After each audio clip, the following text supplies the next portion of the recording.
Stay dandy, baby. Through all the comedy and nerd torture, it looks like the latest batch of episodes of Don't Toy With Me, Miss Nagatoro are actually going to give us something that resembles a story arc. I know, hard to believe.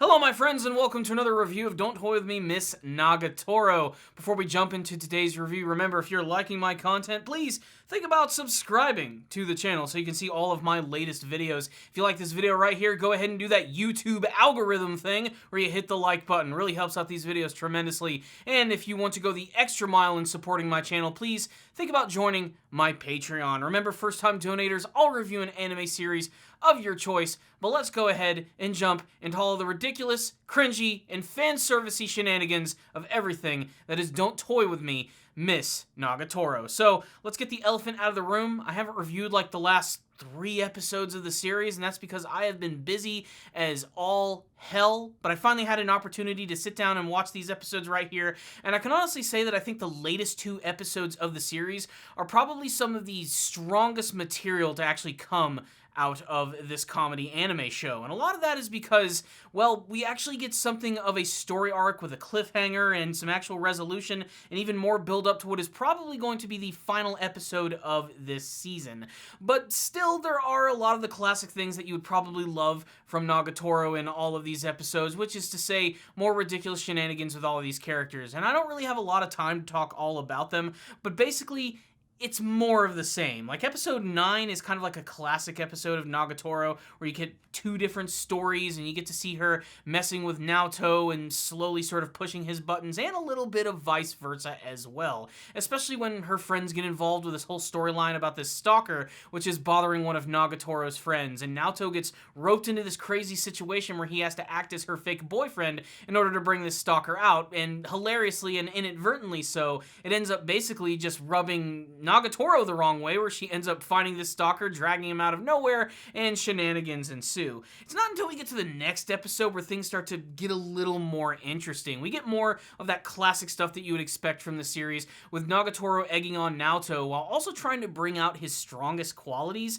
which again I think is one of the more enduring parts of this entire series, how while she certainly does poke the bear, she's trying to make him a more stronger and fiercer bear, so to speak. There's a great scene where they actually go on a run together to try to get him to be a little more physically fit, and it's played for laughs and, of course, lots of fan service. But it's not until we get to the second half of this episode, and the most recent episode, where we actually get to see something that's resembling more of like a standard story arc for the series. And this is something that I've really been waiting to see, because for the most part, Don't Toy With Me, Miss Nagatoro sort of plays out kind of like a Sunday comic strip, where you have your favorite characters who show up for a short scenario, you get a couple of laughs, and then you rinse and repeat when you get to a brand new storyline. But here things actually start to get interesting as we get to that very popular thing that we see in a lot of slice of life shows, especially about high school Japanese students, which is the cultural festival. And I swear to God, it's like mandatory that these things have to appear in every anime about Japanese high school. But apparently it's a really important thing to them, so it's just something that has to be included here. And we get to learn that apparently Naoto is not the only member of the art club, which is kind of surprising because he's the only one that we've actually seen a part of this entire organization. But apparently there is a president who is very hardcore and very militaristic about her rule and grip of this entire organization. And Naoto seems to have a tremendous amount of respect for her, but he also seems to fear her all at the same time.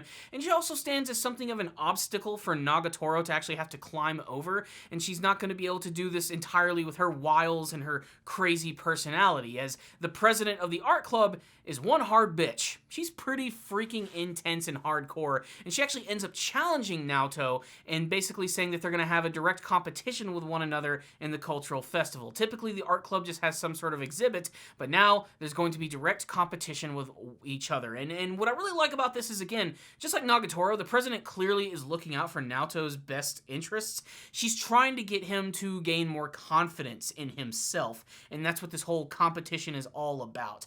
And I really love how the end of the 10th episode, it actually ends on a bit of a cliffhanger with Nagatoro and all her friends getting ready to help Naoto out in this competition. And episode 11 is where things certainly come to a head, where we finally get like our first major episode that's really one giant continuous story. And honestly, it had the most amount of drama that I've actually seen from the series. And while it was incredibly predictable, it was one of those moments that I've been waiting for since the beginning of the entire series, where finally some vulnerability is going to be shown between the two characters when they try to at least admit their feelings to one another. But it also has a lot of that classic drama in the series where the two characters go their separate ways, and you know it's inevitable that they're going to come back with one another. And there's this whole crazy subplot with the president where she won the previous competition by basically painting a nude portrait of herself, which, how they allow this in a Japanese school is beyond me, but whatever. The point is, this is like an insurmountable goal for Naoto, and Nagatoro and all the friends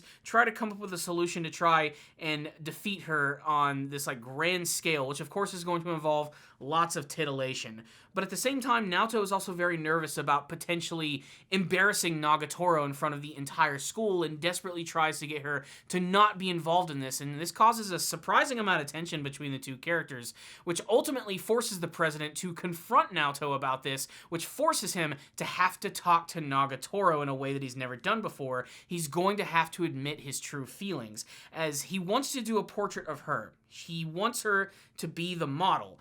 But at the same time, he doesn't necessarily want to exploit her and do something that is ridiculous and sexual and crazy. He simply just has to admit his feelings, that he simply likes her for the way that she is. He likes her plain because that shows who she truly is as a person, which he finds very attractive. And it's not until the end of the episode where he literally quite ends up chasing her across campus, making their way to the pool where they both end up falling in, where he sort of inadvertently admits that he does find her attractive. It's not exactly a declaration of love, it's not a confession or anything, but it is an absolute massive step for Naoto as a character, where at the beginning of the series, he could barely even look at a female. Now he's chasing one, grabbing one down, and admitting that he finds them attractive. And that, my friends, is actually characterization. And it works pretty well in this scene, if it is a little cheesy and ridiculous. And while the characters don't outright admit that they love each other or anything, it finally squashes their bullshit, and it's going to allow them to move into something a little more grander as we get to the finale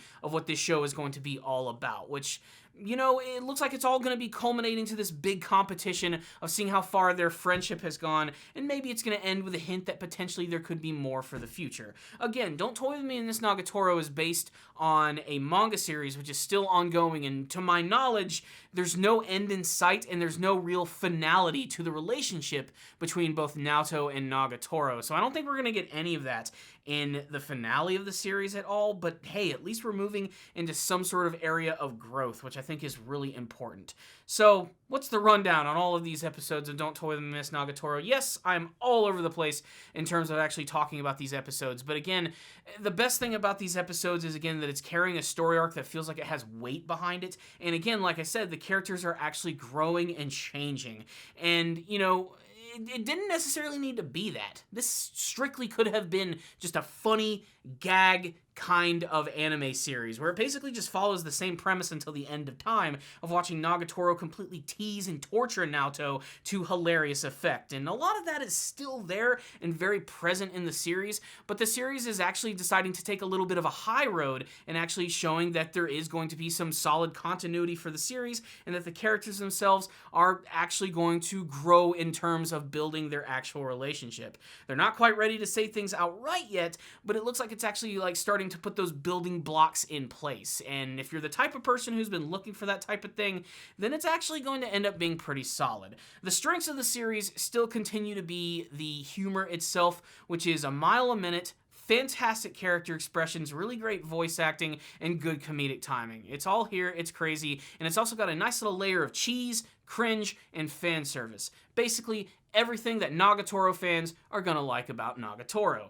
But I love that they're adding this whole new like character arc with all these, this brand new ridiculous thing with like the president of the art club. Like a lot of other slice of life anime series about kids in school, when it comes to like the leaders of clubs and like the student council, they always make them so incredibly over the top and like they're the most important thing in the universe, when in reality they're not at all. It's again able to take something that's not really a big deal and turn it into this massive dramatic thing that I think that anime has always been very good at portraying, and that's one of the best things here. The president of the art club is a hardcore freaking character who clearly takes her whole art very seriously. She's also an excuse for fan service. The girl's got the biggest fucking jubblies in the world, and they really want you to know that.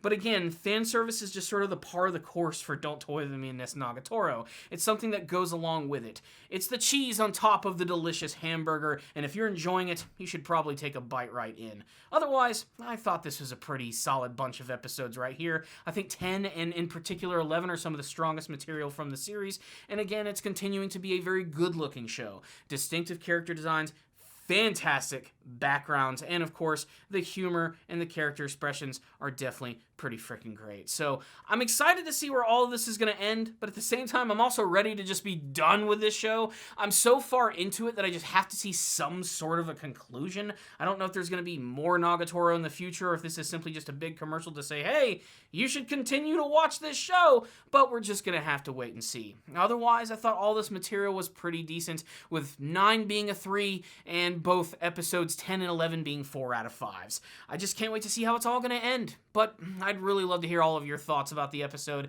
and you guys can tell me what they are in the comments section below. Make sure to sound off telling me what you thought about all these episodes of Nagatoro and what you hope to see from the eventual finale and the potential future of the series. So there it is, guys. Thanks for watching this review. I will see you all next time, and as always, stay down there, baby.